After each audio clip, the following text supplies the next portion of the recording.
नमस्कार दोस्तों, मेरी चैनल हिस्टोरी ऑफ बिया स्टार में आपका फिर से स्वागत है। हमने अगले एपिसोड में देखा कि ऑफिस और बिजनेस होता है तो उसमें हमें अपनी ड्यूटी कैसे करनी चाहिए, अच्छी करनी चाहिए वो देखा। और गीता ज्ञान है और इस जनरेशन है उसमें गीता का गैप क्या है वो भी सीखा। और हमें परमानेंट सुख मतलब परमानेंट शांति कैसे मिलती है वो भी हमने उसमें डिटेल में देखा। और आज हम बात करने वाले हो जाने वाला जाएगा इस टॉपिक के बारे में बात करेंगे जिसमें पंडित जी हमें डिटेल में बताएंगे। इससे पहले मेरे चैनल को सब्सक्राइब नहीं किया है तो सब्सक्राइब कर लीजिए, बेल आइकन दबा दीजिए और शेयर करना मत भूलिए ताकि मेरी वीडियो आप तक पहुंचती रहे। चलो तो आगे की कहानी देखते हैं। हर शाम पंडित जी की महफिल अपने दोस्तों के साथ कॉलोनी के पार्क में जमती है। कई सालों से रूल है कि सबके सब शाम के 6 बजे पार्क में एक फिक्स कोने पे आके बैठ जाएंगे। सर्दियों में टाइम 5 बजे का होता था। ये रूल तभी टूटता था जब कोई बीमार हो, कहीं गया हो या कोई मौसम ख़राब हो और सब रिटायरमेंट थे। अब करने को कुछ काम नहीं है और घर के बाकी लोग अपने डेली रूटीन में इतने बिजी है कि इनके लिए किसी के पास टाइम नहीं है। इसलिए पार्क में बैठे एक दूसरे का सुख दुख बांटते थे, कुछ अपनी कह लेते थे, कुछ दूसरों की सुन लेते थे। इसके अलावा भी बहुत सारी बातें थी जो देश दुनिया की बातें थी, पॉलिटिक्स की बातें थी वगैरह वगैरह। पिछले कुछ दिनों से दोस्तों की ये महफिल थोड़ी उदास रहती थी। इस मंडली का एक मेंबर इसे छोड़कर जा रहा था। मंडली को ही नहीं, वो तो कॉलोनी को छोड़कर जा रहा था। जाना नहीं चाहता था फिर भी जा रहा था। ऐसे में मन तो उदास होगा ही। जिस मेंबर की बात हो रही है उसका नाम है सत्यनारायण दुबे और जहाँ जा रहा है उस जगह का नाम है ओल्ड एज होम। सत्यनारायण की पत्नी के डेथ को शायद 20 साल पहले हो गई थी। इनका एक लौता बेटा भी कई साल पहले एब्रॉड में सेटल हो गया है। सत्यनारायण जी अब एकदम अकेले पड़ गए हैं। कभी कभी उनका एक भतीजा आ जाता है जब उन्हें कोई डॉक्टर के पास जाना है या बैंक का काम हो तब। भतीजा इसी शहर में रहता है। पिछले कुछ वक्त से सत्यनारायण जी की हेल्थ ठीक नहीं रहती है। कभी ब्लड प्रेशर ठीक नहीं रहता है तो कभी शुगर लो हो जाती है। भतीजे की भी जॉब करता है इसलिए रोज़ रोज़ तो नहीं आ सकता। इसलिए उनके बेटे ने इस प्रॉब्लम का ये सोल्यूशन निकाला कि उन्हें ओल्ड एज होम भेज दिया जाए ताकि वहाँ वो सही देखभाल हो सके। पंडित जी को भी इस बात का अच्छा नहीं लगा, लेकिन इसमें कोई कर भी क्या सकता है। बच्चों और बुजुर्गों को भी एक जैसी ही केयर जरूरी होती है। पंडित जी के सभी दोस्त उदास है। जब सत्यनारायण जी के साथ होते तब सब नॉर्मल बातें करने की कोशिश करते, लेकिन जिस दिन वो नहीं आते तब उनका टॉपिक लेकर बैठे होते हैं। कोई उनकी किस्मत को दोष दे रहा होता है तो कोई उनके बेटे की एब्रिगिंग को, कोई ज़माने को दोषी ठहराता है कि इस ज़माने के बच्चे को लाज शर्म ही नहीं है। हमारा ज़माना था जब माँ बाप के लिए सारी दुनिया की दौलत छोड़ दिया करते थे वगैरह वगैरह। सत्यनारायण भी खुद इस बात की मिसाल थे। पंडित जी को अक्सर सत्यनारायण की जवानी के दिन याद आ जाते थे। पूरे शहर में उनके चर्चे थे। लोग उन्हें कलयुग का श्रवण कुमार तक कहते थे क्योंकि उन्होंने अपने पेरेंट्स की सेवा करने में कोई कसर नहीं छोड़ी थी। सत्यनारायण जी के पेरेंट्स बहुत लंबी एज तक जिंदा रहे। 4 बहनों के एक भाई थे।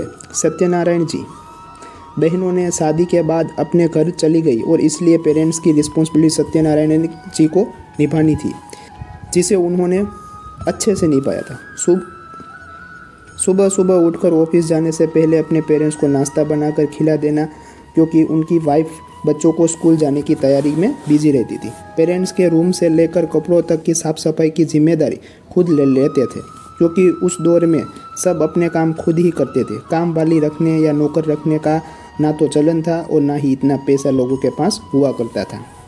जब उनके पापा बीमार पड़े तो उन्हें हर दूसरे दिन ऑफिस से छुट्टी लेनी पड़ती। बॉस की डांट भी इस वजह से खानी पड़ती, लेकिन उन्होंने इस बात को कभी माथे पर शिकन नहीं आने दिया। आखिर वक्त में आने पर उनके फादर बच्चों जैसी हालत में आ गए थे, यहाँ तक कि उन्हें खाना भी हाथ से खिलाना पड़ता था। सत्यनारायण जी ने यह सब भी किया और बहुत प्यार से किया। फादर की डेथ के कुछ साल बाद उनकी माँ जिंदा रही। उनकी भी पूरी केयर सत्यनारायण जी ने ही की है। ऐसा नहीं है कि उनकी वाइफ इसमें साथ नहीं देती थी, वो भी बहुत अच्छी महिला थी, लेकिन सत्यनारायण जी खुद ही अपने पेरेंट्स की सेवा करना ज़्यादा पसंद करते थे। आज जब वो खुद उस स्टेज पे है तब उनके पास कोई पानी देने वाला भी नहीं है। दोस्तों की महफिल में भी इस बात को डिस्कस किया जाता था।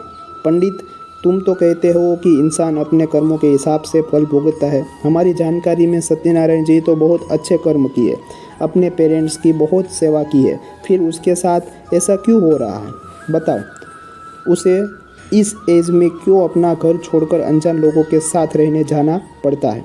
पंडित जी उन्हें समझाते हैं कि आत्मा कोई 1 या 2 जन्मों में नहीं बंधी होती है, वो तो लगातार एक शरीर से दूसरे शरीर में जाती रहती है। एक जन्म के कर्म से कुछ खास तय नहीं होता। इस जन्म में बहुत अच्छा करे, लेकिन आत्मा पिछले जन्मों के बुरे कर्मों का बोझ लेकर चल रही है तो उसका फल तो भुगतना ही पड़ेगा।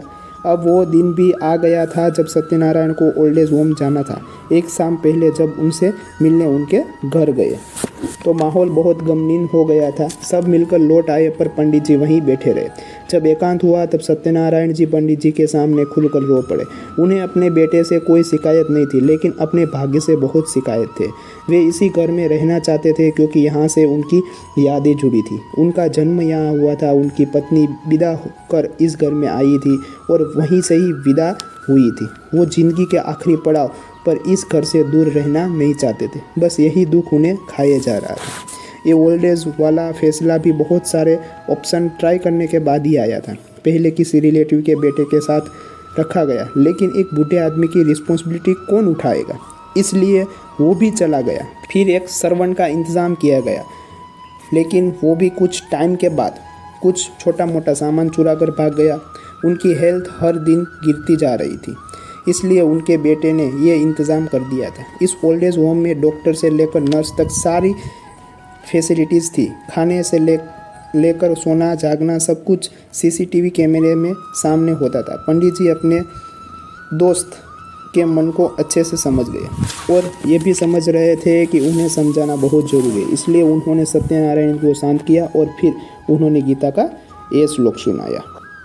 देवी है सा गुणमयी मम माया दुरंत्यया मामेव ये प्रबंधते माया मेता तरंतिते। इसका अर्थ ये है कि देवी त्रिगुण माया बड़ी कठिन है, परंतु जो मेरे चरण में आते हैं वे इस माया को पार कर जाते हैं। अब मैं तुमको सिंपल वर्ड में इसका मतलब समझाता हूँ। इस श्लोक में भगवान श्री कृष्ण अपनी माया के बारे में समझा रहे हैं। वही माया जो हमारे मन में चीज़ों, लोगों और जगह के लिए मोह पैदा करती है। भगवान श्री कृष्ण इस श्लोक में ये एक्सपेक्ट करते हैं कि अहंकार से भरे हुए और सेल्फ सेंटर्ड लोगों को लिए मेरी माया से पैदा हुए मोह को पार करना इम्पॉसिबल है। अहंकार का मतलब होता है कि फलानी चीज़ मेरी है, वो मेरा बेटा है, भाई है, ये मेरा घर है। ऐसी सोच माया भी मैं ही लोगों के मन में भरता हूँ, क्योंकि तभी तो ये दुनिया चलती है। लेकिन इंसान इस माया को समझते हुए अपनी ज़िंदगी चलाए तो सारे दुखों से बच सकता है। इस माया को समझने के बाद जो मेरी चरण में आ जाते हैं, मतलब मेरा ध्यान करते हैं, मेरे बताए हुए अनुसार चलते हैं, वो इस मोह के जंगल से पार निकल जाते हैं। इसलिए मेरे प्यारा दोस्त, तू भी मोह की चीज़ों से बाहर निकलो और ये घर, यहाँ से जुड़ी यादें उस माया के रूप में है। ये तुम्हारे मन को जकड़े हुए है। जैसे तुम इसको फ्री कर दोगे, तुम्हें सब कुछ ईजी और अच्छा लगने लगेगा।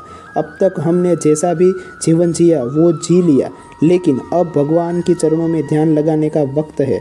इस बात को समझ लोगे तो आगे का सफ़र आसान हो जाएगा। इतना कहकर पंडित जी अपने दोस्त से गले मिले और मिलते रहने का प्रॉमिस करके अपने घर के लिए निकल गए।